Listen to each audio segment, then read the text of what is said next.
No programa de hoje, recebemos a presença do médico veterinário André Hagman. André, muito bem-vindo e muito obrigado pelo teu tempo aqui no Sinocast. Muito obrigado pelo convite. Fico bastante satisfeito por poder participar desse encontro contigo. André, a gente tem esse quadro Personas, onde a gente homenageia personalidades da suinocultura. A gente já entrevistou aí bastante gente e a gente sempre abre querendo conhecer um pouquinho da tua trajetória na suinocultura. A gente meio que fala assim, desde quando tu viu o primeiro suíno até mais ou menos hoje, assim, quase a missão impossível em resumir um pouco a tua carreira nesses minutinhos. Então, vamos lá, João. A minha família, tradicionalmente, né, pelo próprio nome, ela é alemã, né? Então, o meu avô, ele é alemão de carteirinha, né? Ele lutou a Primeira Guerra e veio para o Brasil. E deixou suas famílias, seus familiares lá na Alemanha. E desde jovem havia uma troca, né, entre as famílias, né, e os meus parentes lá, os parentes do meu avô, criavam suínos na Alemanha também. E casualmente eles vieram morar em Santa Cruz do Sul, que é uma terra também de suinocultura, né? Era, hoje está bem menos, né? Então eu cresci no meio, né, ouvindo histórias de suínos. Eu sou o único veterinário dentro da minha família, né? E desde daquele instante que eu comecei já me perguntava o que vai ser quando crescer, eu estava deslumbrando uma carreira dentro dessa linha de veterinária, né? Na área de veterinária e segmento de suínos. Quando eu entrei na faculdade, na universidade, em 81, posso falar de datas, né? Sem Eu dúvida. já comecei, então, a direcionar a partir dos meus estágios, né? Uma vez que a minha família era lá de Santa Cruz, meus avós, maternos e paternos, né? Eu comecei a direcionar minha carreira fazendo estágios na Agropecuária Celso, né? Em Santa Cruz do Sul, que depois, em 1990, 2000, meados dos anos 2000, foi vendida para a Sadia, na época, né? Mas durante esse período, então, eu fui direcionando a minha carreira, fazendo os estágios, não só o curricular, mas os de férias, né? Não eram obrigatórios, e eu, toda vez que chegava em Santa Cruz, eu já tinha uma certa aproximação com o pessoal, eu pedia para sair com eles, né? Fazer fomento, visitar as granjas, enfim, mais ou menos saber como é que funcionava a atividade, né? A nossa turma de veterinária em 85, no final de 85, foi a primeira turma onde o estágio foi obrigatório, curricular obrigatório no último semestre. Então, efetivamente, eu concretizei, né, o meu estágio concluí meu curso fazendo esse estágio obrigatório no final de 85, sob a supervisão do professor Davi Barcelos, né, que até então, até uma casualidade, mas não é uma casualidade, é um comentário, né? No período curricular, na época da universidade, a cadeira do professor Davi era facultativa. Patologia suína era uma cadeira facultativa. E devido aos contratempos e aos horários contraditórios, né, conflitantes que tinham, eu acabei não podendo concluir, nem fazer a cadeira do Davi, mesmo sendo ele meu orientador, né? Aí, quando eu me formei, eu pedi permissão para né, pós-formando, fazer a cadeira. E aí eles, não, vem aí, vamos fazer, sem problema. Então, eu fiquei um semestre assistindo a cadeira do Davi depois de formado, para poder complementar, né, dar uma complementação aos meus conhecimentos, parcos conhecimentos naquela época, né, para poder... E nesse meio tempo, eu já estava trabalhando, entre aspas, né, dando sequência no trabalho lá no estágio, na própria Agropecuária Celso, onde no final de 86 eu fui efetivado, né, como foi contratado trabalhando lá no fomento, na granja e no frigorífico, né. Então, é só uma introdução, né, e uns detalhes, algumas peculiaridades a respeito da minha formação, né, do meu currículo. Que legal, que legal. E com certeza tu não te arrepende de ter ido assistir a aula da vida depois Ah, de se ter não, não, não, formado, não, né? não, não, não, não. Até porque, como ele foi meu próprio orientador, depois a gente teve, e até hoje a gente tem, né? A gente troca informações, conversa, enfim, apesar do distanciamento que tem hoje, né? Mas naquela época era diferente da de hoje, né? A gente tinha que andar muito, né? As informações hoje correm pela internet. Nós corríamos com as pernas, porque 86 eu entrei para uma empresa de São Paulo de nutrição, junto com o trabalho que eu desenvolvia na Excelsior, né? E eu tinha que correr todo o estado. Então, naquela época, João, era diferente da de hoje, né? Hoje nós temos várias oportunidades em termos de conhecimento, né? Eu até estava revendo algumas coisas na minha vida aqui. Eu assinei em 96 a Big Letter, né? Eu tinha a única informação que eu recebia técnica de fora era o Big Letter, que foi até 2003. Outra informação é quando, em 99, eu fui para os Estados Unidos fazer na feira na Fort Worth, 99, e aí me associei à Associação Americana dos Veterinários, né? E aí comecei a receber o material deles, né? Então, as únicas trocas, aliás, além dos congressos, dos encontros que a gente promovia, né, que a gente tinha de intercâmbio, né? Hoje é bem diferente, né? Em 96 eu consegui, eu tive acesso ao meu primeiro notebook, que era um ThinkPad da IBM 386, sem acesso à internet, mas pelo menos já estava começando a ensaiar em cima de Excel, Word e tudo mais. E era um tempo bastante difícil, porque a gente não tinha tanta essa troca. E aí a troca efetivamente era através do contato entre os profissionais. O que está fazendo isso? O que está pesquisando onde? Então a gente tinha que correr muito. Hoje não precisa fazer essa loucurada toda, não. É bem diferente. Eu até ia te perguntar como que formula a ração antes de 96? Quadrado de Pearson. Só com quadrado de Pearson. Eu tive aula com o professor Mário, né, que depois foi meu chefe, né? Eu trabalhei um tempo na antiga Provime, não era nem Cargill, né? E eu dizia para ele: poxa, professor Mário, hoje a gente nós viajamos juntos, né? Comentávamos sobre as fórmulas que a gente fazia meio nas pernas, assim, nas coxas, que a gente falava, vamos ver quanto de proteína. A gente fechava a proteína e o resto que vinha, né? É bem diferente de hoje. Todo mundo tem seu computador, seu programa de fórmulas e é bem mais flexível, tem análise de matéria-prima. Não tínhamos nada, né? Poucas informações a respeito disso naquela época. Era uma coisa bem mais, não é primitiva, mas era uma coisa bem mais empírica do que é hoje, né? Sim, hoje é mais assertivo, né? Sim. Não, olha que interessante, tu já falou 2 nomes de pessoas aí que a gente já entrevistou aqui no Personas, tanto o professor Mário Pence como o Davi Barcelos. Tem uma outra pessoa que eu lembro que ele sempre me falava quando eu estava na pós-graduação: vocês têm que entrevistar o André Hagmann, vocês têm que entrevistar o André Hagmann, que esse a gente não conseguiu entrevistar ainda porque ele a gente está num processo de convencimento, que ele se chama Ivo Wentz. Meu Deus do céu. O Ivo é que nem eu, né? Alemão, meio cabeça dura, meio duro osso duro de roer. Mas o Ivo é um cara que também tem muito conhecimento, tem muita experiência e até mais do que eu. O Ivo, quando me formei, ele estava decidido ainda para a Embrapa, depois é que ele voltou a dar aula na URGS, né? E aí, sim, na época mais de Abraves, quando eu era da diretoria e a gente alternava, né? Um tempo alternou, um era vice, outro era presidente, a gente teve uma aproximação maior. Então, é uma pessoa, assim, que tem um conhecimento, vai enriquecer muito essas entrevistas aí com relação ao passado de Abraves e para o passado de suinicultura que existe aqui no Rio Grande do Sul, né? Sim, sem dúvida.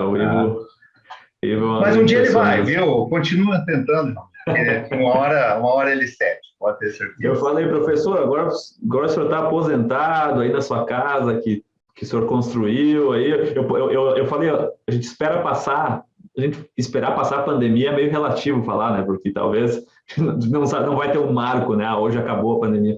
Mas falar, uma hora que a gente tiver um tempo, a gente pode até se visitar, aí a gente pode gravar os dois na mesma sala, né? Certamente ele vai concordar com, né? Eu acho que é só uma questão de oportunidade, pode ter certeza. Não é de má vontade, não. Sem dúvida. Ivo é uma pessoa sem palavras aí para descrever o impacto que ele já teve também na formação e na carreira de tantos profissionais da suinocultura brasileira, né? Eu digo assim, eu gosto de ressaltar essa questão desse episódio, né, da questão do Davi, porque foi uma pessoa que me ajudou no momento da supervisão de estágio, né? quando naquela época não se tinha. Bom, eu fui apresentar o meu estágio com, não existia PowerPoint, existiam umas lâminas, fotos que a gente colocava e projetava foto, não me lembro o nome, como é que era o nome daquela máquina lá que botava uma foto e, né, Uhum. eram coisas assim muito rudimentares, né? Então, tu Sim. tinha que apresentar o layout de uma grande, tu tinha que fazer tudo à mão. Tinha, na verdade, a gente não tinha esses recursos didáticos que tem hoje, né? Então, e o Davi me ajudou bastante, e depois também na própria encaminhamento, né? Eu fui indicado 2, 3 vezes por ele para fazer entrevistas em algumas empresas, né? Para tentar fazer a minha colocação, minha iniciação profissional, mas também graças ao trabalho que foi feito e ao estágio que a gente fez, a condução, eu consegui, né, me colocar relativamente fácil no segmento, onde hoje eu não sei como é que eu me comportaria, sinceramente, dentro dessa nova realidade, né? Vocês têm uma percepção diferente da nossa, né, mais antiga, né? Naquele momento, a gente tinha que ir para o campo, né? A gente tinha que ter prática, a gente tinha que ter o contato com as empresas, com os animais, né, para a gente poder desenvolver a atividade profissional. Tá? Então, foi bem. É uma realidade nova para nós. Né? Eu me Uhum. pergunto muitas vezes assim, como é que eu me comportaria dentro desse novo mundo. Né? Para nós, não que nós sejamos, né, os extraterrestres, mas é uma realidade diferente. Né? E depois, Sim. o próprio Davi me indicou para fazer, em 88, a minha especialização em Curitiba.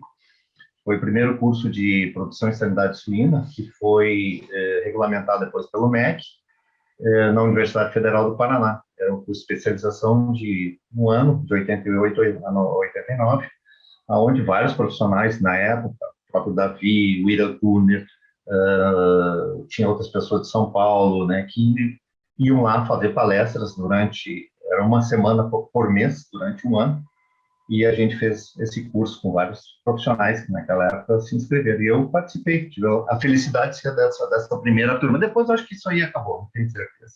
Teve mais umas Sim. 4 turmas e, enfim.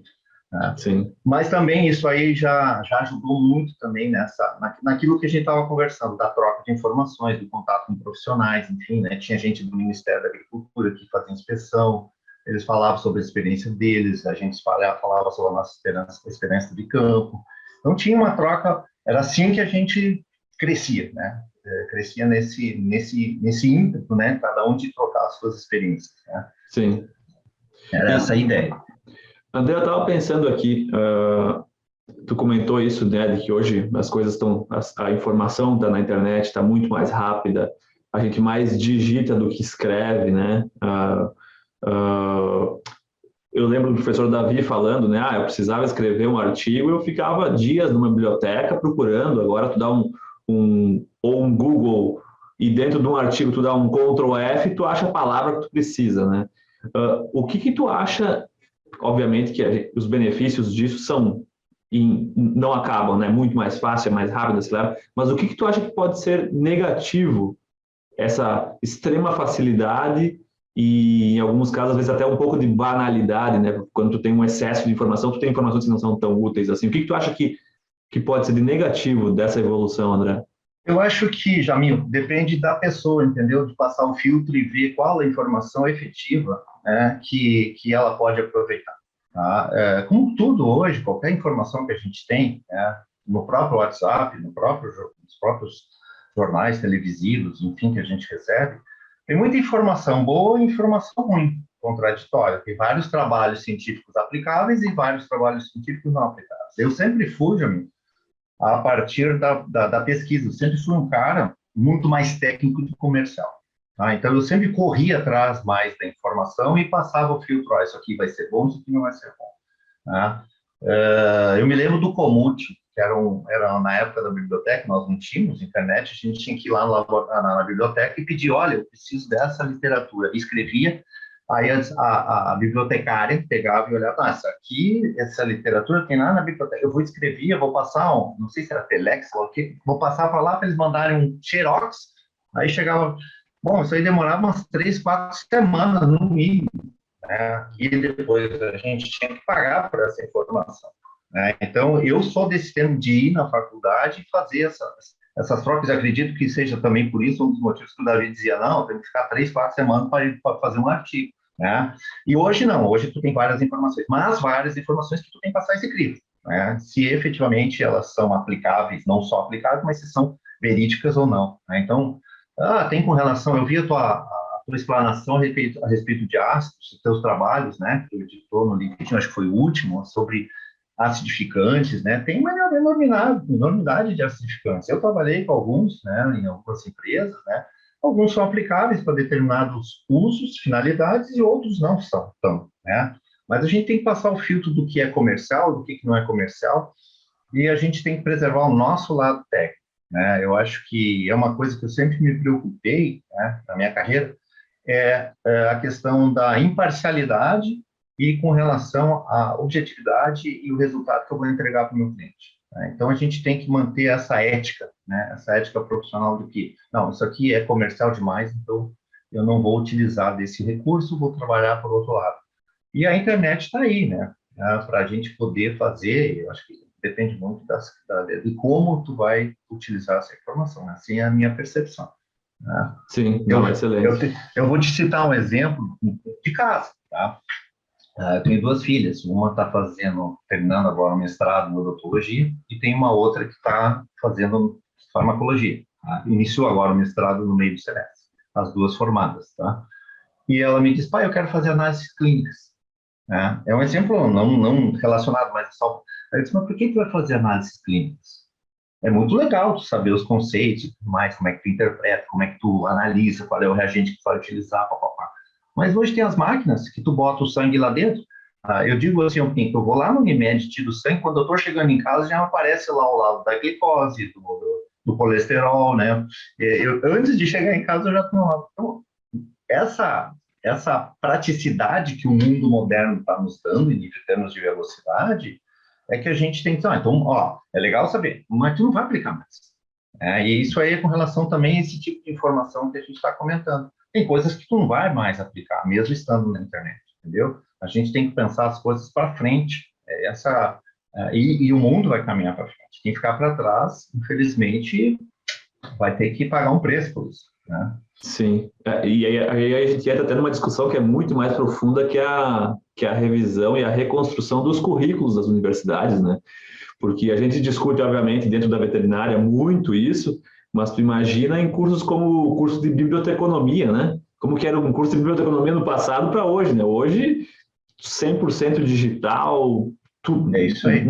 Então, acho que é uma grande reflexão. Mas um exemplo que acontece comigo, e eu tenho sentido isso, porque eu tenho praticado um pouco mais, eu tenho tido a minha letra, eu sempre fiz caligrafia quando eu era mais novo, né? Eu sempre tive uma letra feia.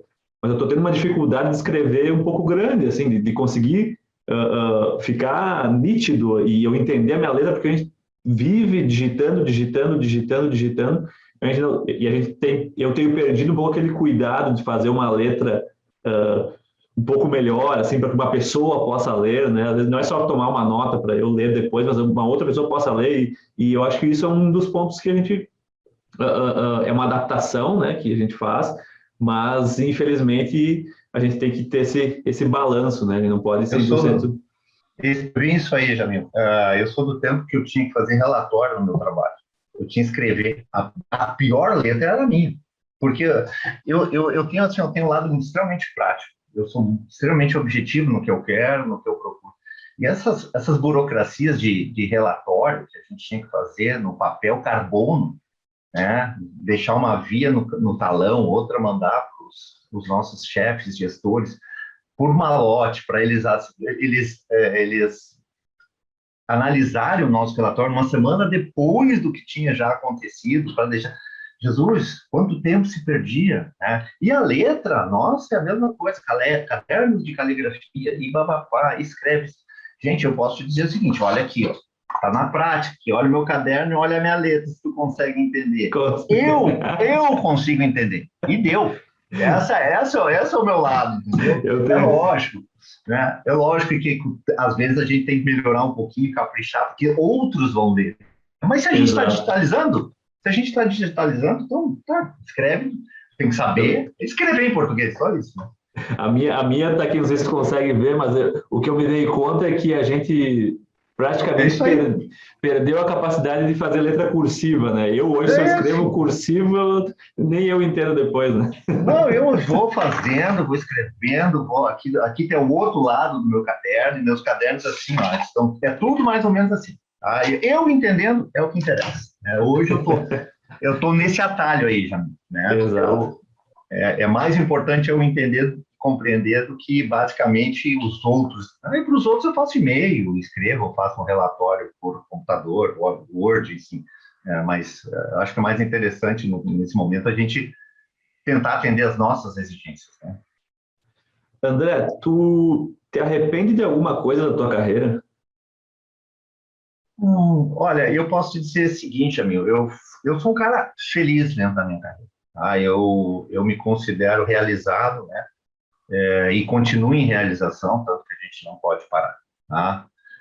Posso te dizer assim, tem coisas que eu não fiz, que eu gostaria de ter feito, mais questões práticas, né? Mas assim, ó, no resumo da ópera, eu acho que o que eu tinha que fazer e que eu continuo fazendo, eu estou fazendo. Tá? Eu estou tentando fazer a coisa certa, na minha percepção. Deixo e tenho muitos amigos dentro da minha atividade, isso é uma coisa que para mim é muito importante, muito bons relacionamentos, tá? Eu acho que a minha carreira, ela se resume muito mais nos outros, né? E o resultado que eu consegui aplicar isso, esses meus conhecimentos e essa minha inter-relação com as pessoas, do que, assim, é lógico, a satisfação profissional, né, de dever cumprido, né, de que ainda tem muito chão ainda para percorrer. Não sou uma pessoa de notório saber, como dizem, né, não sou uma pessoa de fazer muitas exaltações, mas eu levo a minha vida junto aos meus clientes, né, e atendendo meus clientes, fazendo essa parte que eu digo de condução, na medida dos meus limites. É isso que eu entendo. Tá? Essa é a minha satisfação. Né? E se tu tivesse que buscar aí na tua memória, desde que, talvez até quando criança, o momento mais feliz da tua vida, qual que é o primeiro momento que vem na tua cabeça? Olha, são os meus filhos, porque uma das coisas que eu talvez, né, possa me arrepender é do tempo que eu fiquei fora de casa, né? Mas por outro lado, eu tive essa realização profissional, né, de acompanhamento do crescimento das minhas filhas durante o período que eu viajava demais, né? Então eu viajava muito, né, no início da minha profissão e quando elas nasceram, principalmente a minha primeira filha. Né? Então talvez eu tivesse que me arrepender, mas que eu lutei para que isso não fosse tão penalizado para elas, é esse tempo que eu tive fora de casa. Então, hoje, eu compenso, meu lazer é ficar com eles, com elas, né? Apesar de crescidas, né? Mas procurar ficar a maior parte do tempo em confraternização, em inter-relação com as minhas filhas. E com a minha família, né? Em geral. Basicamente é isso aí. Mas de Sim, arrepender, assim, sob o ponto de vista profissional, não, eu acho que eu tentei fazer o meu melhor. É isso que eu entendo. Né? excelente. Sabe que no início, no ano de 2019, a gente nem consegue mais entender o que era 2019, o que era 2020, né? A gente vai na memória. Mas no ano de 2020, né, quando a gente ficou mais em casa, né, eu fiz essa reflexão também porque eu sou natural de Nova Prata e estudava em Porto Alegre e trabalhei alguns anos em Santa Catarina. E o período que eu mais passei junto com os meus pais, obviamente, não quando eu era criança, foi durante a pandemia, né? E eu comecei a perceber isso que às vezes a gente fala, né, um trabalho que não tenha que viajar tanto, né? Eu não queria viajar tanto, porque eu queria ficar mais em casa. E eu acho que se a gente olhar pelo lado cheio do copo da pandemia, né, eu ficava refletindo quando que eu vou ter uma outra oportunidade de ficar com a minha família 7 dias por semana? Óbvio que tem momentos que são chatos, cada um tem suas manias, né? Mas como é importante nessa relação familiar, porque às vezes a gente fica muito. Essa é uma pergunta que eu ia te fazer e tu acabou já comentando. Às vezes a gente fica naquela de, não, eu quero, não, eu vou poder viajar, quero viajar, tenho ainda energia para viajar, mas às vezes a gente deixa de lado um pouco esse lado família, né? Eu atendia, João, a todo o estado, né? Uma parte, num primeiro momento, eu viajava até Santa Rosa, né? E depois, quando eu efetivamente disse, olha, eu não aguento mais, eu quero ficar mais com a minha família, principalmente a minha filha nasceu em 93, e eu chegava em casa, quando ela tinha nem um aninho, ela nem vinha no meu colo, né? E quando eu ia embora, ela estava vindo, né, na sexta-feira, no domingo, ela estava vindo no meu colo, estava indo viajar segunda, né? Voltava na sexta, ela não vinha comigo. Aí no domingo estava vindo, eu já saía de novo. Então eu disse assim, não quero mais. Aí, efetivamente, contrataram um outro colega, enfim, para reduzir o meu estado. E eu ia até Nova Prata, eu visitava até criadores de frango ali, Frigol, visitava o Bassanense, visitava ali para cima em Marau, outros clientes que tinha muito produtor independente naquela época, né? Então, eu ia para aquele canto, eu descia para a região do Vale do Taquari, estava sempre circulando, é aquilo que eu estava te falando. As trocas de informação e trocas técnicas e a aplicabilidade da profissão, né, nos exigia isso, né? Mas, por outro, tu tinha que fazer como modular isso aí, né? Como fazer a tua realização e manter a tua estrutura familiar. Esse que foi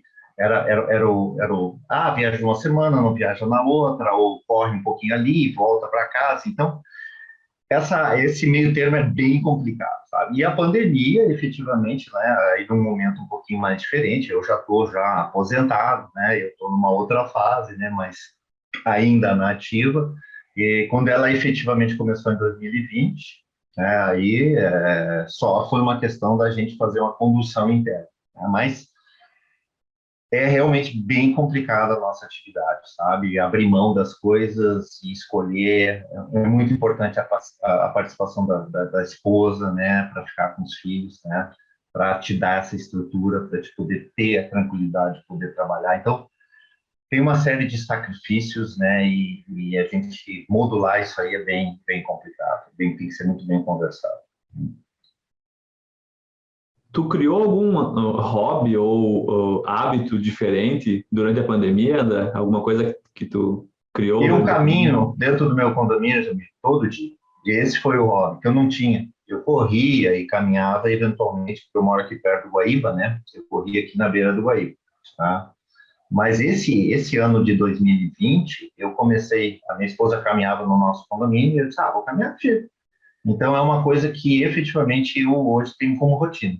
6h30, agora no verão um pouquinho mais cedo, mais 6h30, 7 horas, nós estamos caminhando 1 hora e meia por dentro do condomínio. Isso foi uma coisa que hoje praticamente eu não abro mais mão. Eventualmente, quando eu tenho que viajar cedo, né, mas depois ou compenso à tardinha ou compenso no outro dia.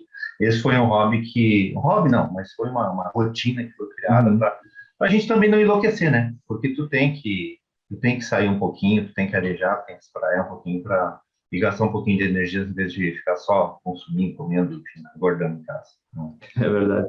É verdade. Não, sem dúvida, sem dúvida. Esse seria. Eu queria te perguntar se tu dá algum conselho de saúde, vamos dizer assim, para os jovens que nos escutam. Eu acho que de tudo um pouco tu pode fazer e deve fazer, né? Pode beber, pode caminhar, pode correr, pode fazer de tudo um pouco, tá? O que é demais é prejudicial, né? Inclusive a própria comida, né? Pode comer churrasco, pode comer. Eu como de praticamente de tudo, só que eu não como muito de cada um. Eu como tudo. Eu não sou um exemplo de nada, né? Porque eu procuro manter a minha integridade psicológica, né? Acho que a primeira coisa é a cabeça, o resto tu consegue administrar, né? E por isso que não, antes que eu enlouqueça, eu vou dar uma volta aqui no condomínio e é assim que eu tô levando a vida nessa pandemia, assim, né? Sim, Gastando sim. um pouquinho de energia. Leio meus livros em casa, mas minha preocupação muito nesse momento realmente confraternizar e ficar mais próximo da minha família. Foi esse o Uhum. meu objetivo nesse período de pandemia, né? E a gente também, né? Ouvindo notícia ruim de cá, notícia ruim de lá, dá uma filtrada, né? Dá uma filtrada porque tem a, a, a minha esposa perdeu a mãe nessa pandemia, no início da pandemia, então foi uma coisa bem traumática lá já em fevereiro. E a gente tentou segurar a onda nesse sentido, né? De levar a vida numa boa, sem muito estresse, né? Sim, sim. e seguindo nessa onda de pandemia e saúde mental, cada vez tem se discutido, né, saúde mental, porque parece que a gente tem muitas das nossas coisas na vida, seja materiais, felicidade, realizações, qualquer coisa, elas têm muita influência do mental, né? Tu falou de caminhada, né? E numa época que eu gostava de correr também, a gente sempre pensava muito que os primeiros quilômetros da corrida é físico, o resto é mental, né? Você tem um bom controle mental. E como é importante a gente às vezes pensa que escutar notícias ruins, tragédias, a gente está se informando, mas muitas vezes isso pode estar, de certa forma, nos contaminando negativamente também, né? E de certa forma, atinge a nossa saúde mental. Eu sempre falo assim que o sub é difícil tu controlar o teu subconsciente, mas é ele que manda. O consciente tu consegue controlar, mas o sub, ele é o danoso, ele que te leva para o mau caminho muitas vezes, né?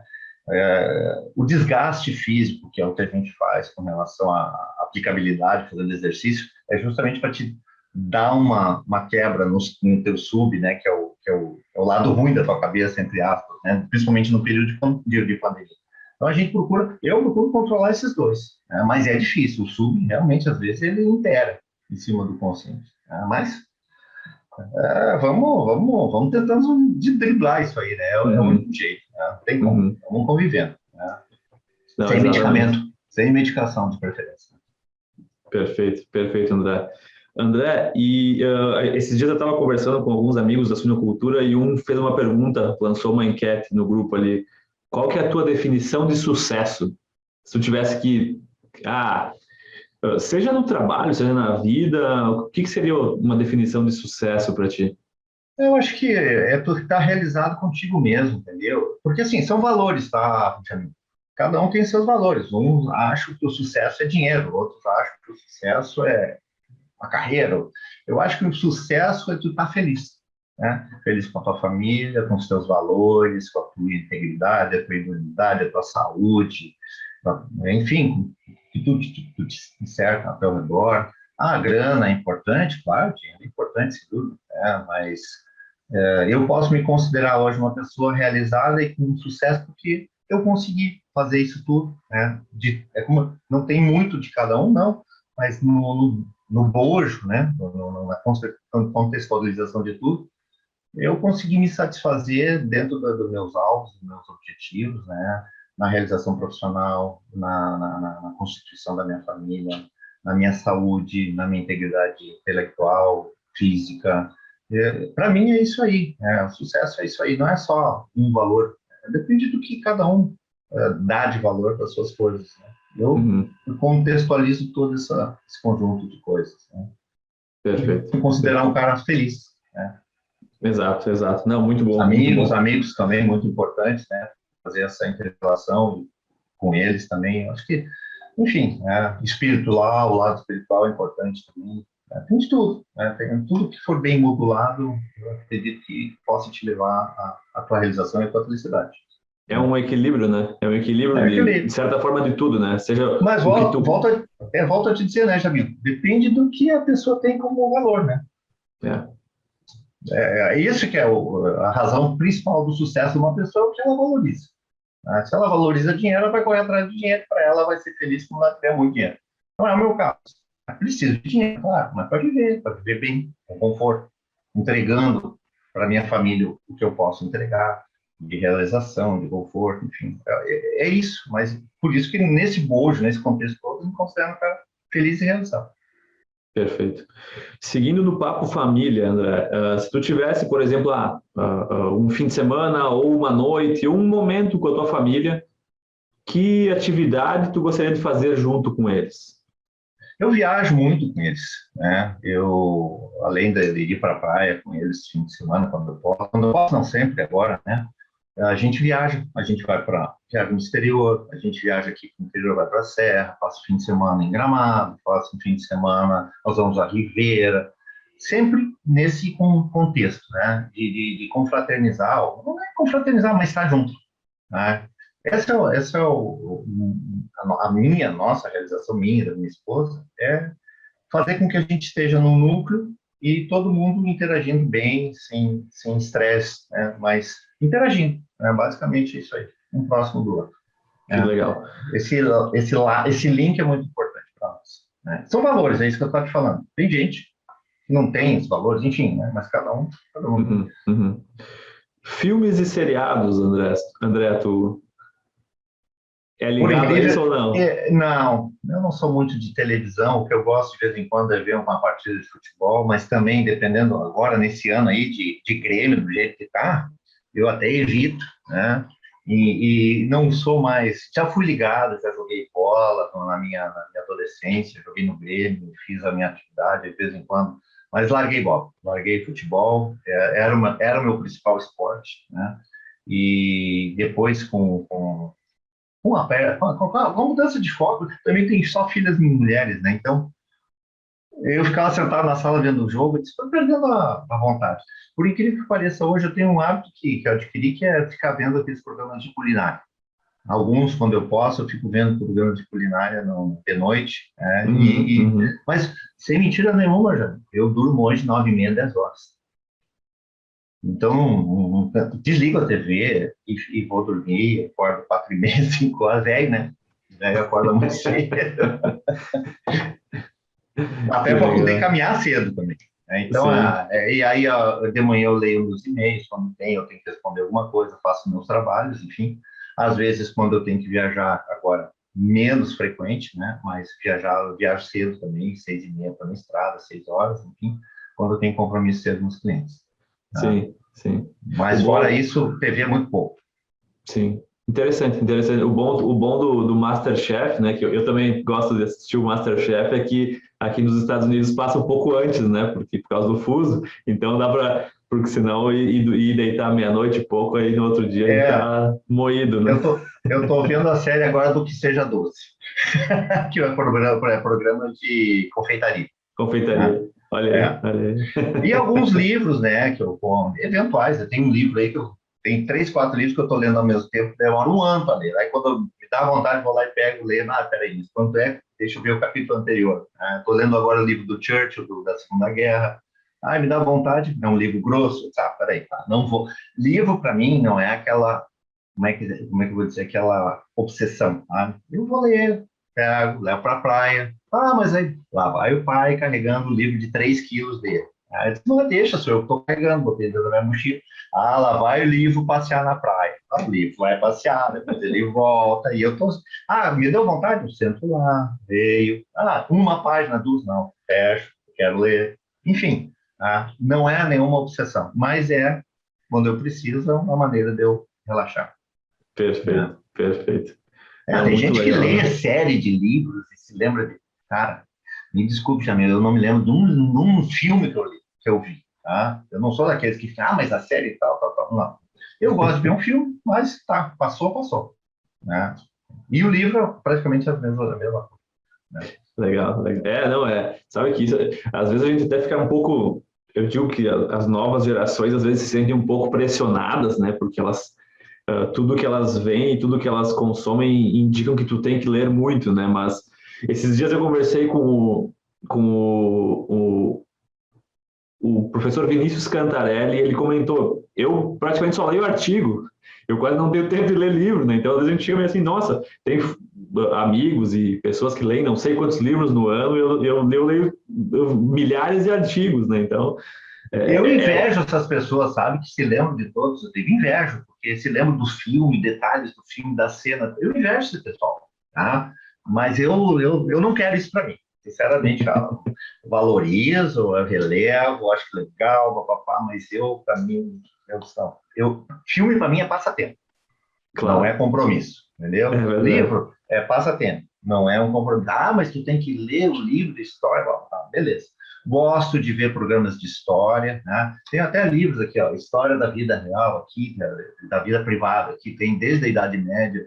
Peguei uma coleção, ali leio, paro, volto, aí vou lá para o do Church, volto, aí vejo outro, enfim, eu vou nessa vibe aí, né? tá Na certo. boa, na boa, sem me estressar, né? Sem Chega, pressão, né? Sem pressão sem externa que tem pressão. que ler tantos livros, né? Não, não, não, não. Até me acho um aculturado, né? Porque todo mundo, tem que ler tantos livros por ano. Não, beleza, acho legal. Para quem consegue e tem esse objetivo, né? Não é o meu objetivo, tá?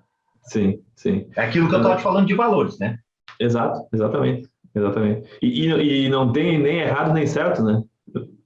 O que é errado e o que é certo depende do valor de cada um, né? Esse é o meu conceito de felicidade, entendeu? De repente, eu me sinto melhor assim. Pode me dizer assim, não, mas o cara não é um cara culto, não lê. Não, eu me sinto feliz assim. Tá? Uhum. André, alguma história pitoresca, engraçada aí da tua carreira na suinocultura, dos teus Bah, negócios? Jamil, tem tantas, sabe? Mas agora, assim, momentaneamente, eu não me recordo, tem tantas, cara, nesse período aí de gente caindo em esterqueira, de gente que... se eu for contar, isso aí tem que ser um caso à parte, sabe? E tem muitas histórias, por aí das viagens que a gente fez com colegas, participação aí, começar a citar nomes fica bem, bem complicado. Mas assim, ó, isso aí é tipo papo para congresso naquela rodinha da cerveja. Exato, exato, Quando entendi. apareceu o cara ali, aquele lá aconteceu isso, tá? Aham, aham. Não, legal, Mas, legal. mas são eventos bem, sabe, que, como eu te disse, sim, tem algumas coisas trágicas, mas a gente procura relevar e valorizar mais, elevar as que sejam mais felizes, que a gente se lembra com mais alegria. Sim, sim. André, se tu estivesse para contratar uma pessoa para trabalhar contigo na tua empresa, qual que seria a principal virtude ou valor ou comportamento aquela que tu não abre mão que a pessoa tenha para trabalhar contigo? Hoje que tem uma série de valores, de conceitos e de formas, né, da gente avaliar as pessoas, né? Se for uma pessoa técnica, tem que ter a capacitação técnica, tem que ter conhecimento, né? Mas eu acho que a idoneidade hoje e o comprometimento, né? Eu tive um orientador que era agrônomo até, na época, falecido já, e na época do estágio lá da Santa Cruz, e ele me disse, André, eu vou te dizer uma coisa, isso em 1985, Juarez Carlos Stal, ele me disse assim, 90% André é suor e 10% é capacidade. Tá? Aquilo ali ficou na minha cabeça, assim, eu acho que esse cara tem razão. Então, se tu não tiver comprometimento para correr atrás das coisas, né, para atender ao teu chefe, teu cliente, né, e tu correr depois nesses 10% para te capacitar, né, que em termos de conhecimento, por isso que eu falo que comprometimento talvez seja um dos pontos que mais eu relevaria hoje para avaliar um profissional, para trabalhar comigo, né, ou para trabalhar, indicar para uma pessoa. Então, eu acho que é basicamente isso aí.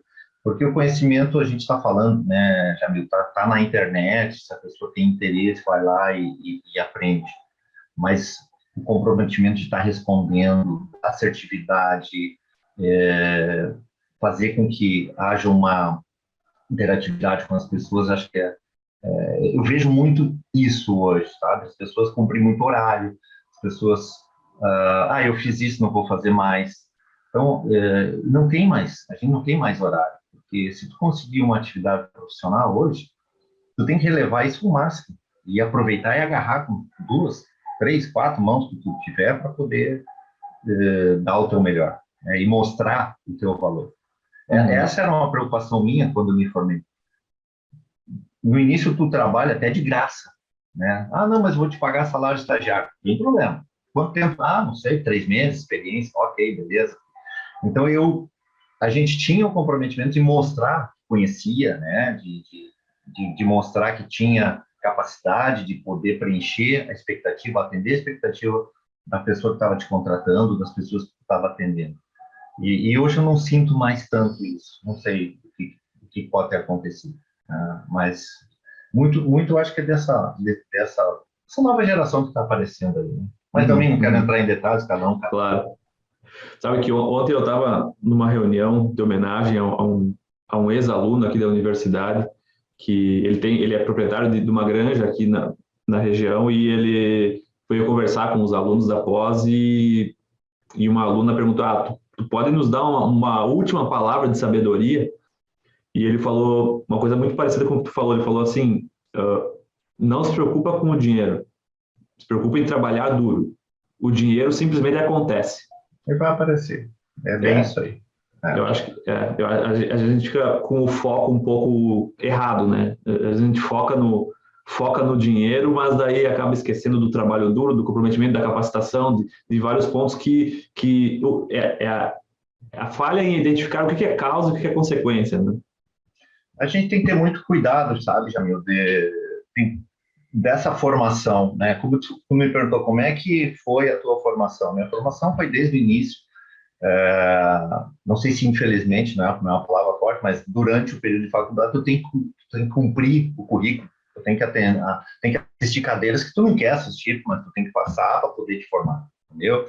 E eu desde o início já estava voltado para a suinocultura e achava uma besteira ter que fazer cunicultura, achava uma besteira fazer, sei lá, as cadeiras aí, não querer criticar ninguém, né? Mas tinha, essa é a ordem das coisas, né? E aí depois, então, direcionar o teu conhecimento, a tua formação. E eu vejo hoje, assim, nas pessoas que estão se candidatando, e eu já entrevistei várias, tá? Eles têm um bom embasamento, mas que nem diz o italiano, a voia às vezes não vem, né? Então, não tá ali presente, né? A vontade de fazer as coisas acontecer. Tem capacidade, mas não faz a coisa acontecer. Então, não adianta ter todas essas ferramentas e essa capacitação se não acontece do outro lado. Então, eu volto a dizer assim, tem muito mais suor e depois tu corre atrás da tua capacitação, se tu tem embasamento para atender aquela expectativa, né? E era esse o tipo de profissional que a gente procurava, né? Mas que, felizmente, eu consegui, né? Nesse período aí eu tive épocas que eu tive que contratar, tem vários profissionais que eu contratei que estão ali ainda, ou que trabalhei com, né? Que estão muito bem situados, muito bem colocados, enfim, né? Estão tocando as suas vidas hoje, né? Que posso dizer assim, participei da vida deles, da formação deles, foi para mim um prazer. Perfeito. André, a gente tem duas últimas perguntas que a gente faz para quase todos os entrevistados. Uma é, o que tu tem vontade de fazer na vida que tu ainda não fez? O que eu estou fazendo, né? Eu estou fazendo hoje, depois de todo esse período de experiência que eu tive, né? Eu montei uma empresa própria, tá? E eu estou fazendo e estou procurando trabalhar com o que eu gosto de trabalhar. Porque na grande parte da tua formação e da tua atividade profissional, muitas vezes tu trabalha com algumas coisas que tu não quer, né? Então, produtos e desenvolvimento de alguns determinados tipos de trabalhos e ações, tá? Obedecer critérios e outras exigências de empresas, né? Hoje eu faço o seguinte, eu trabalho do jeito que eu quero, a hora que eu quero, com as pessoas que eu quero. Os meus clientes eles são os meus chefes, né? Então, eu vou atender hoje a demanda do meu cliente, o que ele está berrando, vamos falar assim, para eu fazer. Então, eu estou me preparando para o que ele está exigindo de mim, dentro daquele portfólio, dentro daquele escopo de trabalhos, de produtos que eu gostaria de trabalhar, tá? Então, eu hoje, depois de 30 e poucos anos de atividade, eu estou conseguindo fazer isso aí, tá? Estou direcionando. Por isso que eu estou dizendo, o meu conceito de felicidade, ele vai para esse lado. E era isso que eu queria, né? Trabalhar com pessoas, trabalhar com produtos, trabalhar com perfis que me identificasse, né? Então, hoje, respondendo a tua pergunta, é o que eu estou fazendo hoje. Tu acha que tu poderia ter feito isso um pouco antes? Não porque, como eu te falei, a gente tinha que obedecer determinadas exigências ou regimentos ou travas, né, que as pessoas, que as empresas, né? Trabalhei em algumas empresas já com perfil de fora que tinham uma série de tu tem que fazer isso, tem procedimentos, protocolos, né? E à medida que tu vai te descolando disso, né, e tu vai entendendo que aquilo não é a tua prioridade, aquilo não faz parte de ti, tu vai começando a descolar disso, assim, peraí, aí agora eu estou me tornando um cara mais feliz, né, porque eu não estou mais fazendo coisas que eu não quero fazer, né? Então, hoje, fazendo o trabalho como PJ, como representante, né, na área técnica, né, eu me sinto mais preparado e mais solto, menos rígido, até comigo mesmo, para poder fazer e trabalhar com o que eu quero, na hora que eu quero, com as pessoas que eu quero, mas atendendo meu chefe maior, que são os meus clientes. Esse é o meu boss hoje, né? É o meu cliente. E o que tu faria se não fosse a suinocultura? Que outra área tu trabalharia? Tu seria hoje? Bah, Jamil, eu dentro da atividade veterinária, eu trabalhei com agricultura, eu trabalhei com postura comercial, eu trabalhei com matriz pesada, eu trabalhei com frango de corte, né? Mas sempre a suinocultura foi o berço, foi a suinocultura. Eu tive que fazer alguns, não digo descaminhos, para mim foi um prazer trabalhar nesse segmento de agricultura, né? Mas, assim, coisas que eu já fui até produtor rural, eu já criei suíno também, tive 10 anos granja produzindo leitão, né? Eu fiz grande parte do que eu gostaria de fazer, tá? Hoje eu estou fazendo, né, voltando, não sendo retórico, né, estou fazendo o que eu gostaria de fazer há mais tempo atrás, né? Uhum. Faz 4 meses, né, nós criamos essa empresa. Então, hoje, eu estou fazendo realmente um trabalho bem mais técnico, com mais embasamento e com mais assertividade, no meu entender, do que eu fazia antes. Uhum. Estou me sentindo mais útil. Uhum. Essa é o resumo, né? Como eu te falei, eu sou um cara prático, eu gosto de me sentir útil. Eu estou me sentindo mais útil fazendo o que eu estou fazendo hoje. Então, deixa eu reformular a pergunta. Se não fosse a veterinária, o que tu faria? Ah, não sei, sinceramente. Eu acho que depois de tanto tempo, já é difícil dizer, É não, vou difícil. fazer. Eu tinha, como eu falei, uma das minhas ideias iniciais era jogar bola, né? Mas eu vi que não dava, né? Eu fui um tempo e aí disse, não vai dar, vou voltar. Pelo que o nosso time tem jogado, não sei se não pegava vaga ainda. Olha, eu tinha um perfil assim, minha família toda, meus irmãos todos jogaram um tempo lá, né? Até as categorias juvenis no Grêmio, né? Então eu joguei um tempo lá também, mas não vamos para o estudo que aqui eu não vou conseguir nada, não. Talvez isso, né? Talvez Que posição tu jogava, Zé? Jogava na zaga, era zagueiro. Então essa era, talvez fosse essa uma das atividades que pudesse estar exercendo. Né? Fora isso, não me vejo com outra profissão. Legal. Uma última pergunta, André. Tu deve ter teus investimentos, né? Não vou te perguntar onde tu tem teus investimentos, mas se eu te desse R$100 hoje, o que tu faria com esse dinheiro? Eu estou fazendo algumas coisas, por exemplo, eu tenho alguns imóveis, né? A gente conseguiu, ao longo do tempo, aí, conseguir fazer algumas reservas e estou investindo na carreira das minhas filhas, montei um consultório para elas poderem tocar. Enfim, basicamente, dinheiro em banco hoje é uma coisa bem complicada, mas eu investiria, né, no ramo imobiliário, como eu estou fazendo, ou talvez no agro. Né? Mas R$100, por exemplo, não dá para nada no hoje. Talvez nesse segmento, sim. Agro, que é um chão que a gente mais ou menos conhece, ou tem a pretensão de conhecer, mas a questão está dentro do ramo imobiliário, que eu já tenho alguma experiência. Alguma coisa que tu esteja precisando agora, nessa época de fim e início de ano, Paciência para aguentar os chatos aí que tem aí, os chatos de plantão, né? Para aguentar a notícia, né? Mas fora isso, não tenho nada, não preciso de nada, não, tá tudo tranquilo. Nota 10. André Hagman, eu te agradeço muito pelo teu tempo, foi muito prazeroso bater esse papo contigo, espero que o pessoal que nos escuta também tenha aproveitado muito esse nosso bate-papo. Eu que agradeço a presença de vocês, o contato de vocês, e no que eu puder e estiver disponível, e vocês puder contribuir com alguma coisa, já fica à vontade, estou à disposição de vocês.